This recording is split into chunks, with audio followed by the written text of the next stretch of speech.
Bueno, pues yo soy Agustín Huete, soy sociólogo y me dedico a la investigación social y a la consultoría especializada en servicios sociales, sobre todo en discapacidad. Y trabajo para muchas organizaciones, sobre todo de personas con discapacidad en España, pues tipo CERMI, ASPACE, Autismo, FEAPS, ASPAIN, COCENFE, no lo sé, casi todas. No pertenezco como socio a ninguna, pero trabajo para ellas. ¿Cómo? Bueno, pues un grupo minoritario para mí es aquel que la cultura dominante, es decir, el pensamiento dominante de una sociedad, pues de alguna manera rechaza. Por lo tanto, incluso considero que son minoritarios grupos que no lo son numéricamente. Por ejemplo, las mujeres. Es un grupo discriminado en nuestra sociedad, por lo tanto minoritario, aunque numéricamente es mayoritario, ¿no? Cualquier grupo que sufre discriminación, pues en mi opinión es minoritario, claro. Bueno, eso la verdad que afortunadamente en investigación social hoy en día lo tenemos bastante claro.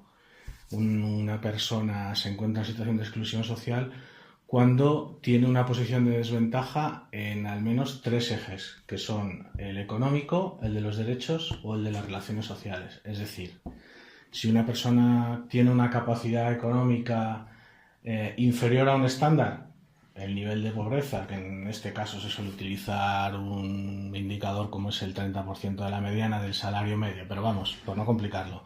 Cuando hay una situación de falta de recursos económicos o incapacidad para consumir o comprar, porque muchas veces se olvida que la inclusión económica no solo viene por la vía de los ingresos, sino también de los gastos. Es decir, no solo vale con tener dinero, sino también con poder gastarlo. Una persona a la que se le impide consumir o acceder a aquellos bienes y servicios que necesita, aunque tenga recursos, pues también se encuentra en situación de discriminación económica, ¿no? Bueno, lo más normal en este caso es la pobreza.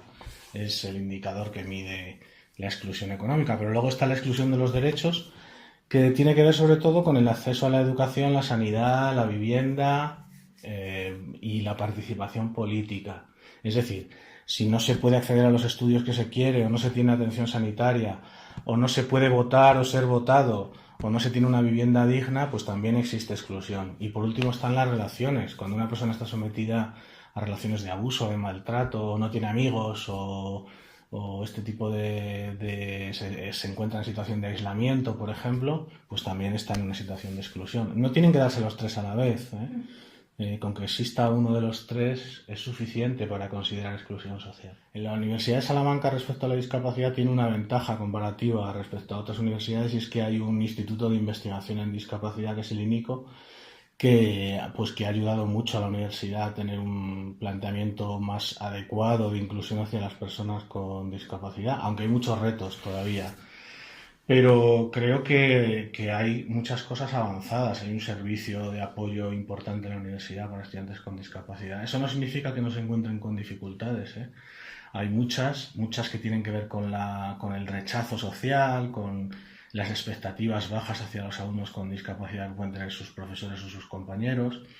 A veces los profesores rechazan adaptar pruebas o adaptar la docencia a las necesidades específicas de las personas con discapacidad. En fin, que todavía hay dificultades, ¿no? Pero yo creo que, bueno, en la Universidad de Salamanca pues se hace un buen trabajo en este ámbito.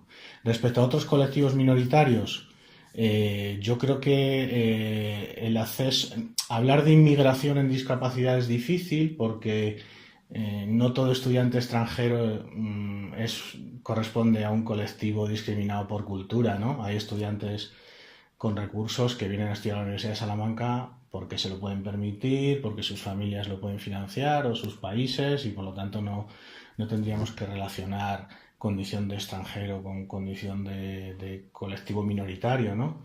Aunque sí que es verdad que el porcentaje de alumnos de determinadas etnias, culturas o nacionalidades que viven en nuestro país, que llegan a la universidad, pues todavía son inferiores, ¿no? Ahí también hay discriminación, claro.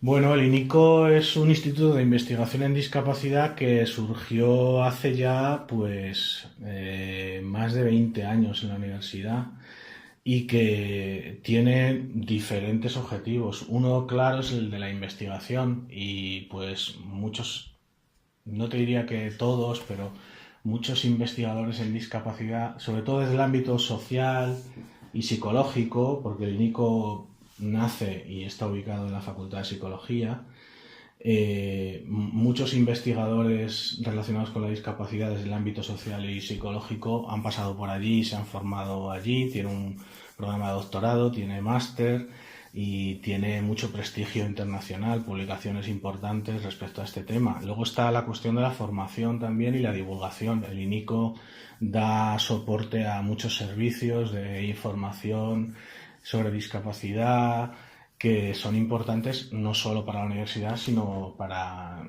digamos, a nivel español e internacional, porque el INICO es una referencia en América Latina, también en Estados Unidos y en Europa. O sea, es un instituto importante en cuanto a investigación, formación y divulgación. Y también que presta apoyos interesantes a muchas organizaciones de discapacidad que con el impulso del INICO pues han mejorado sus actividades, hacen actividades de mejor calidad, sus apoyos son mejores.